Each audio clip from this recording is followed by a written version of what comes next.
You barren woman, you can never be fertile. Leave our husband's house. You are nothing but a curse. Get out! Hannah's story is one of the most poignant and deeply relatable tales in the Bible. It begins in a time and place that many of us may struggle to connect with. Yet it holds timeless truths about pain, longing, and the deep search for meaning in life's most difficult seasons. Imagine, for a moment, that you are a woman in an ancient society, one where your value and identity are closely tied to your ability to bear children. Your self-worth is largely determined by your role as a mother, and society sees your barrenness as a shameful curse, a flaw in your life that no amount of love, effort, or sacrifice can erase. This is the world that Hannah lived in, the world that defined her struggle and led her on the journey we are about to explore together. Hannah's life was marked by pain, not just in the physical sense but also in the emotional and spiritual sense. In ancient Israel, the act of bearing children was seen as a sign of God's blessing. If a woman had children, it was proof that God had favored her, that she was in His good graces. But if a woman was barren, it meant that something was wrong with her. It meant that God had withheld His blessing, that she was somehow broken. For Hannah, this was the silent cry of her heart, and it would define her existence for many years. Hannah's husband, Elkanah, was a man who loved her, but despite his deep affection for her, he could not change the fact that she was barren. The Bible tells us that Elkanah had two wives, Hannah and Peninnah. Elkanah's love for Hannah was clear, but Peninnah, the second wife, bore him children, and with each child, the pain of Hannah's barrenness was only magnified. You see, Peninnah didn't just have children. She wielded her fertility like a weapon, constantly reminding Hannah of her own emptiness. She mocked her, taunted her, and rubbed her fertility in Hannah's face. Can you imagine how that felt? To be surrounded by someone who had what you longed for more than anything else in the world? Peninnah's mockery wasn't just cruel, it was relentless. Every year, when the family would travel to Shiloh for the annual sacrifice, Peninnah would make sure to rub her fertility in Hannah's face, reminding her that she had what Hannah so desperately wanted. It wasn't just the physical pain of infertility that hurt Hannah. It was the emotional devastation of being made to feel invisible, incomplete, and unloved because of something she couldn't control. But here's something you might not have noticed in the narrative. Hannah's pain was not just a personal sorrow. It was a communal sorrow. She carried a burden that affected everyone around her, not just herself. In the ancient world, to be barren was not only a personal tragedy but a family tragedy. The entire family felt the weight of Hannah's situation. Elkanah, though he loved her, could not remove her pain. And Peninnah, in her spite, exacerbated it. The social stigma of barrenness was heavy, and Hannah bore it alone. Now, we often read the Bible stories in a quick, condensed manner. But let's pause for a moment to consider the years that passed. Imagine the years of longing, the years of tears. What does it do to the soul of a woman to want something so desperately, and yet be denied it year after year? What does it do to one's spirit to be mocked, ignored, and taunted? How did Hannah cope with this? How did she find the strength to wake up every day and keep going when everything in her heart told her that she was broken? Each year, Elkanah would take his family to Shiloh to offer their sacrifices to the Lord. This pilgrimage was an important and sacred event in the life of every Israelite, but for Hannah, it became a painful reminder of her emptiness. The journey was not just physical, it was emotional and spiritual, a yearly reminder of what she didn't have. The Bible doesn't specify exactly how many years Hannah had been going through this suffering, but we can imagine it was many. Year after year, as they made their way to Shiloh, Hannah would have to watch Peninnah rejoice over her children. And each year, the pain of not having children would have grown heavier on Hannah's heart. But one thing that strikes me here is something very telling about Elkanah's actions. Despite all of this, Elkanah, in his own way, tried to console Hannah. The Bible tells us that during their time at Shiloh, Elkanah would give Hannah a double portion of the sacrifice, something extra to show her how much he loved her. Yet despite his kindness, this act, though full of love, could not erase the profound ache in Hannah's heart. Now think about it for a moment. Have you ever received kindness from those around you, and yet it still didn't seem to fill the hole in your soul? Elkanah's double portion, though well-meaning, could not heal Hannah's deepest wound. Why? Because Hannah didn't need more food. She needed a child. She needed to feel seen, to feel like she was fulfilling the role that society, and her own heart, told her was her purpose. Every year, this cycle of hope and disappointment played out. Elkanah would give Hannah the double portion, and Peninnah would mock her. And every year, Hannah would feel more invisible, more distant from the hope of ever becoming a mother. The Bible doesn't go into much detail about how Hannah responded each year, but I think it's safe to assume that her heart grew weary. Have you ever been in a season of waiting for so long that you start to lose sight of what you're waiting for? Have you ever reached the point where the hope of a future promise seems like an illusion, something that is never going to happen? We can't blame Hannah for feeling this way. After all, she had seen no change for so long. But then something shifts, something changes in the story. In her deepest sorrow, she does something that will forever change her life. She goes to the temple to pray, a prayer that will echo throughout the generations. Now we come to the pivotal moment in Hannah's journey, the moment when she reaches the breaking point and decides to pour out her soul to God. In 1 Samuel 1 verses 9 to 11, we read that after the family had finished eating and drinking, Hannah got up and went to the temple to pray. In that moment, she had nothing left but her raw, unfiltered pain. She didn't have the strength to pretend anymore. She didn't have the strength to smile, or to act like everything was okay. Her desperation for a child, her deep longing to be a mother, drove her to the temple that day, where she would pray the most heartfelt prayer of her life.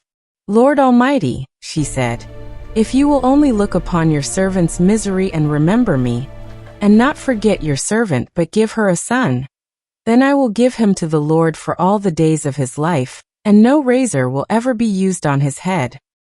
Hannah's prayer was not just about asking for a child. It was about surrender. It was about offering her deepest, most painful longing to God, with no guarantee that he would answer. Hannah's vow, to dedicate her son to the Lord's service, was an act of profound trust. She wasn't just praying for a son. She was surrendering her dream to God's will, willing to give up the very thing she desired most if God would grant her request. What do you think it takes to make a prayer like that? What does it mean to truly surrender a desire so deeply held? Hannah's prayer was both an act of desperation and an act of trust. It was a prayer of faith, not in the answer she would get, but in the character of the God she was praying to. In this moment, Hannah's soul was laid bare before the Lord. There was no pretense, no formality, no safe distance. She was broken, raw, and vulnerable. But it was in this very vulnerability that God would meet her. As Hannah poured out her soul to the Lord in the temple, her heart was open, vulnerable, and raw. She was not merely praying a generic prayer. She was praying the deepest cry of her heart, the one that had been buried in her for so long. She wept bitterly as she made her vow to the Lord, promising that if he answered her prayer, she would dedicate her son to him for the rest of his life. What does it mean to pray with that level of surrender? To offer up your most intimate and painful desire to God without knowing whether you'll receive it or not. Hannah's prayer was not about bargaining with God. It wasn't about twisting his arm or manipulating the situation. It was a genuine plea from a woman who had tried everything else and realized that only God could give her the miracle she needed. But then something unexpected happens. As Hannah is deep in her prayer, Eli the priest, who is sitting nearby, sees her. He observes her moving lips, but hears no sound. In his mind, this behavior is strange and unsettling. Eli assumes that Hannah is drunk. In the midst of her raw emotional vulnerability, Eli accuses her. How long will you keep on getting drunk? Get rid of your wine. Imagine how it must have felt for Hannah. She had poured her heart out. She had surrendered her deepest pain. And yet the priest, the spiritual leader of the people, misunderstood her. He didn't see her for who she truly was. Have you ever felt misunderstood in your deepest moments of vulnerability? Have you ever expressed your heart's pain only to be met with judgment instead of compassion? But here is where Hannah's character shines. She didn't retaliate or get defensive. Instead, she calmly and respectfully answered Eli. She said, "Not so, my lord. I am a woman who is deeply troubled. I have not been drinking wine or beer. I was pouring out my soul to the Lord." Notice how she chose to respond. Instead of reacting in anger, she responded with humility and grace. She was direct, but she didn't engage in unnecessary confrontation. Hannah understood that her heartache was between her and God, and she simply needed others to understand the depth of her pain. And Eli, after hearing her explanation, responded with something remarkable. He said, "Go in peace, and may the God of Israel grant you what you have asked of him." His words were a declaration of faith, faith that Hannah's prayer was heard and would be answered. This simple blessing from Eli was enough to stir hope in Hannah's heart. Hannah had been misunderstood, yet God still used Eli's blessing to affirm her faith. How often do we let misjudgment or misunderstanding stand in the way of our faith? Eli's blessing may have seemed like a small act, but it was a catalyst for the peace that began to fill Hannah's heart. She believed that God had heard her, and she left the temple with a newfound sense of hope. In that moment, Hannah's faith shifted from a place of anguish to a place of quiet trust. The very thing that had once consumed her thoughts, her desperation for a child, was now in God's hands. And that shift in faith made all the difference. After Hannah received Eli's blessing, something profound happened in her spirit. The text tells us that her face was no longer downcast. What does that mean? The weight of her sorrow, her years of empty longing, was lifted. In the Bible, this is more than just a change in mood. It is a transformation in the heart. Hannah's prayer was not just asking for a son, it was an offering to God. It was a decision to trust God with her deepest need. She had cried out in desperation, but now, after receiving the blessing from Eli, she could walk in peace because she knew that God had heard her. Her circumstances hadn't changed yet, but her heart had. She believed in the promise that was to come, even before she saw it fulfilled. Hannah's story is a reminder that sometimes, the shift in our faith isn't about getting an immediate answer to prayer. It's about the peace that comes from trusting God with our pain. How often do we want the answer right away? But the greater miracle sometimes is the peace we experience while waiting, the assurance that God is at work even when we can't see it. That peace didn't come from the absence of pain. It came from the presence of God. Hannah's story teaches us that peace is not found in the absence of trouble, but in the presence of a faithful God. Are you waiting for peace in the midst of your own struggle? Are you trusting God enough to surrender your deepest longings, even when the answer seems far away? And so, after this moment of peace, Hannah returned to her home with Elkanah. She was no longer weighed down by the sorrow that had defined her for so long. She had given it to God, and she believed that He would respond. What a powerful example of faith! But as we all know, just because we believe God has heard us, doesn't mean that the answer will come immediately. This moment of peace was only the beginning of Hannah's journey. There was still much waiting to be done. After her prayer in the temple, Hannah's life continued, but her heart had changed. She went back to her everyday life, but there was a profound difference. She had made her vow to God, and now she waited. It wasn't easy. It wasn't simple. But the difference was that Hannah waited with hope, with trust in God's timing. Waiting is often the hardest part of faith. We want God to act now. We want to see the answers right away. But the truth is, waiting is a refining process. What do we do when we're in a season of waiting? Do we give up? Do we become frustrated or bitter? Or do we hold on to the belief that God is at work, even when we can't see it? Hannah's story is a reminder that God's timing is always perfect, even when it feels delayed. In the meantime, she lived her life with faith, knowing that God's plan was unfolding in the background. And then in time, Hannah's prayer was answered. She became pregnant and gave birth to a son, whom she named Samuel. The name Samuel means God has heard. How fitting, isn't it? God had heard Hannah's prayer, and he answered in his perfect timing. But here's something to think about. How many of us struggle with the timing of God? We pray, we ask, we believe, and yet it feels like nothing happens. It's in these seasons of waiting that our faith is truly tested. But Hannah's story teaches us that God's silence is not his absence. Just because we don't see the answer immediately doesn't mean God hasn't heard us. As Hannah's pregnancy progressed, her joy and anticipation grew. This child was not just any child. He was the answer to years of prayer, the fruit of a desperate woman's faith. But Hannah's faith did not stop with her pregnancy.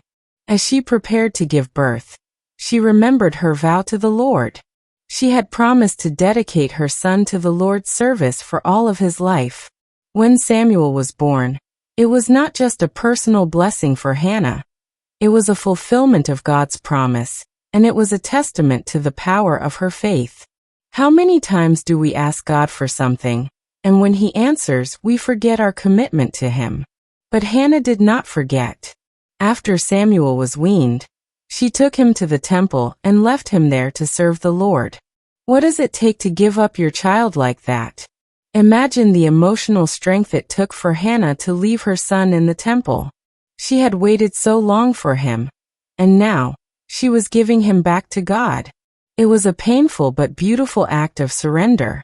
Hannah's story is about faith in the unseen, trust in the waiting, and surrender in the receiving. She didn't just ask for a son, she gave him back to God. And in doing so, she demonstrated the depth of her trust in God's plans. As we continue the story, Hannah's heart was full of a mixed sense of joy and sorrow. She had given birth to Samuel, the answer to years of longing and prayers. But as promised, she had to fulfill her vow to God. The Bible records that after Samuel had been weaned, Hannah took him to the temple to leave him there, to serve the Lord for all the days of his life. This moment of surrender is incredibly profound. Imagine the emotional turmoil Hannah must have felt. She had prayed so long for this child. Her heart had been so invested in his life. And yet here she was, walking into the temple with her young son, holding him tightly one last time. The pain of letting go must have been indescribable. But in that moment, Hannah demonstrated the highest level of trust and surrender. She was willing to give back the very thing she had asked for. It's one thing to ask for something from God, but it's another to be willing to give it back when he answers your prayer. This part of Hannah's journey is where faith becomes tangible. What does it mean to give back the very thing that God gives you? Often we treat God's blessings as our own possession, holding on tightly to the gifts he gives us. But Hannah's willingness to surrender Samuel shows us that true faith isn't about possessing blessings for our own gain. It's about using them for God's glory. The Bible doesn't give us details about the emotional struggle in this moment, but we can imagine that Hannah's heart was torn. She had waited for years, praying, crying, and believing that God would grant her the one thing she desired most. And now she was giving that thing away. But she wasn't just giving Samuel up. She was entrusting him to God. She was trusting that God had a greater purpose for Samuel's life than she could have ever dreamed of. We can all learn something from Hannah here. What if the very blessings we hold most tightly to are meant to be given back to God for his purposes? What would it look like for us to trust God with our deepest desires, knowing that he knows best how to use them for his glory? As she stood in the temple, leaving Samuel in the care of Eli, She uttered a prayer of thanksgiving, praising God for his faithfulness and expressing her joy in what God had done. She said, "My heart rejoices in the Lord. In the Lord my horn is lifted high. My mouth boasts over my enemies, for I delight in your deliverance."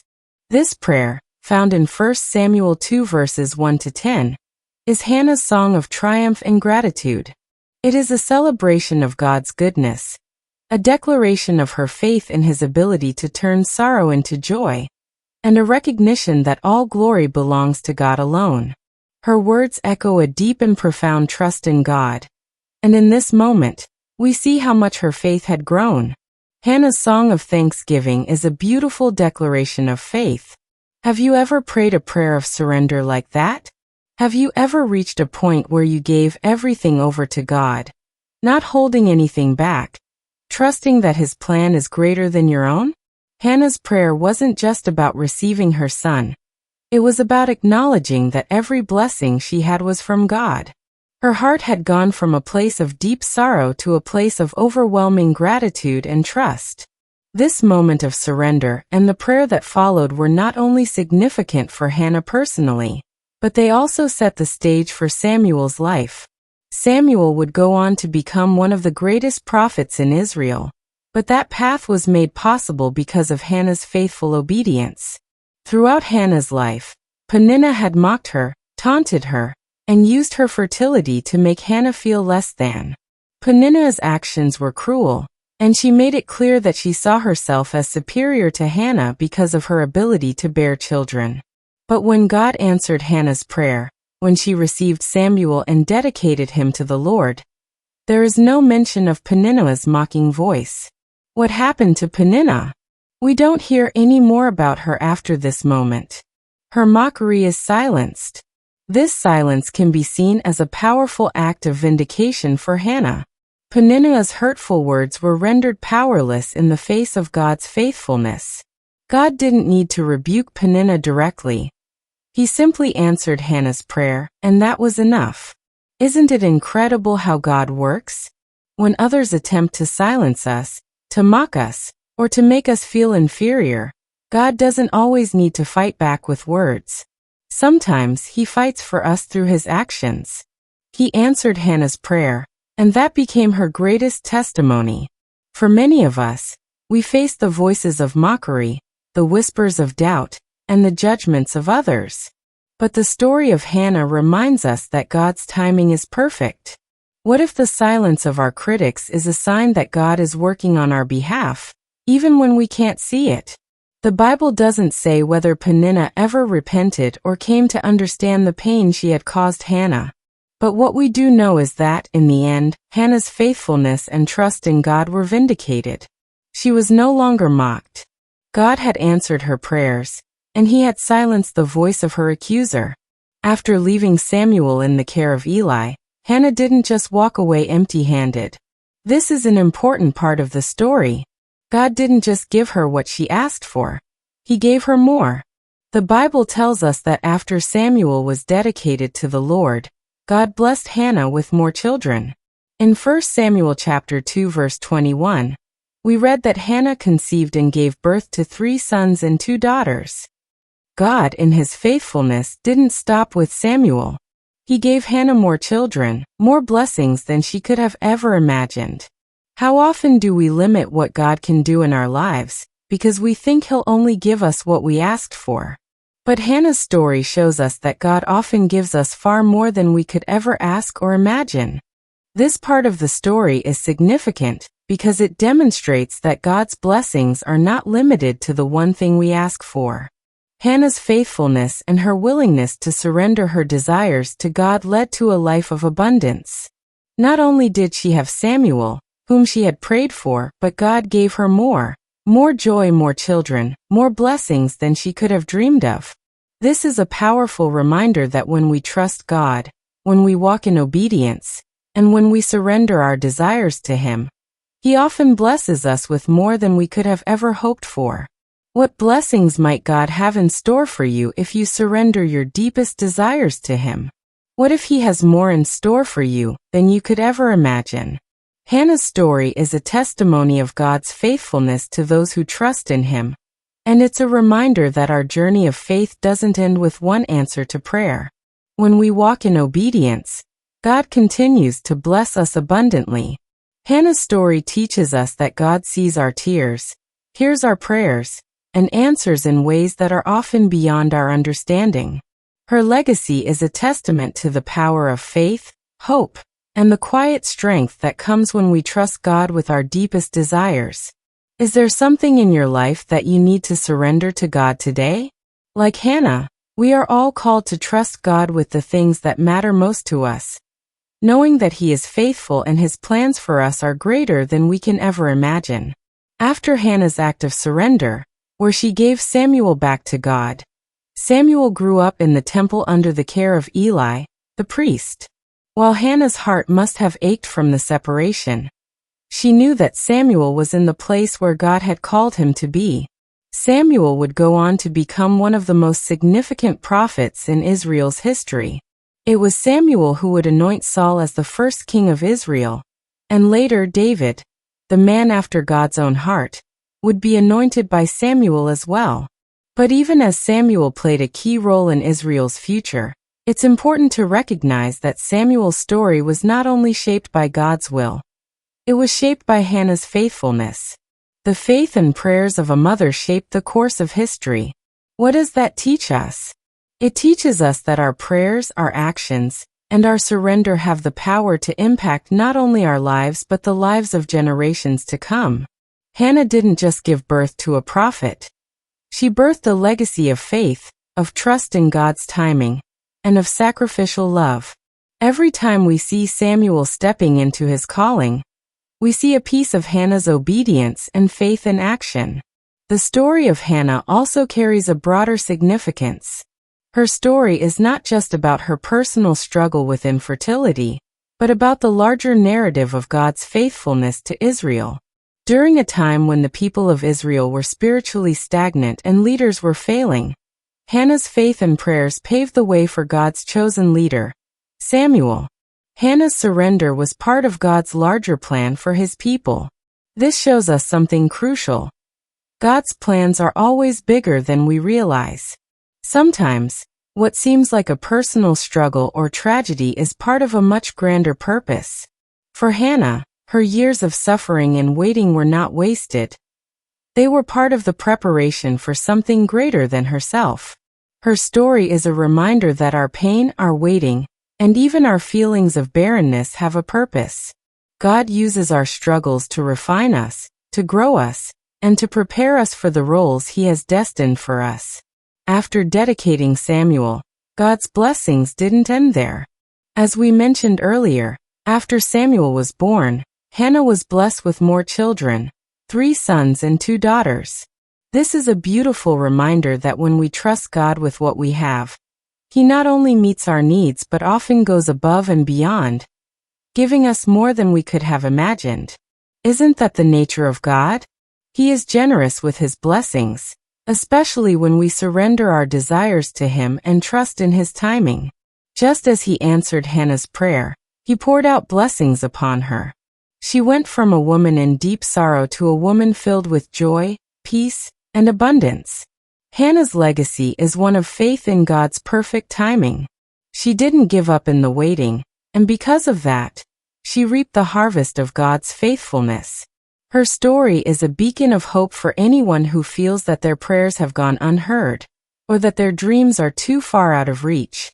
God hears, He answers, and He blesses beyond what we can imagine. At the end of her story, we see a powerful prayer of praise. Hannah's song, recorded in 1 Samuel 2 verses 1 to 10, celebrates God's greatness and sovereignty. She exalts God for His justice, His holiness, and His ability to humble the proud while lifting up the humble. Hannah's prayer isn't just a song of personal thanksgiving.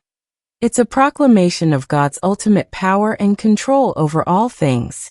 Through her words, Hannah acknowledges that God is not just the giver of blessings, but the one who orchestrates all of life's events. What can we learn from this? We learn that even in our struggles, even in our waiting, God is in control. His plans are higher than our plans, and His timing is perfect. Hannah's story ends with the completion of her vow and a full heart, knowing that God had done immeasurably more than she could have asked or imagined. And in that, we see the ultimate lesson. Trust in God, surrender to His will, and watch as He brings about the very things you once thought impossible. Hannah's story is a testament to the power of unwavering faith, patient waiting, and complete surrender. If you've ever felt unseen, unheard, or overwhelmed by your circumstances, know that God is still at work in your life. Your prayers are not in vain. God sees your heart, hears your cries, and has a plan for you that is greater than anything you could imagine. If Hannah's journey has touched your heart today, I encourage you to share her story with others. Let them know that in their times of despair and waiting, there is hope.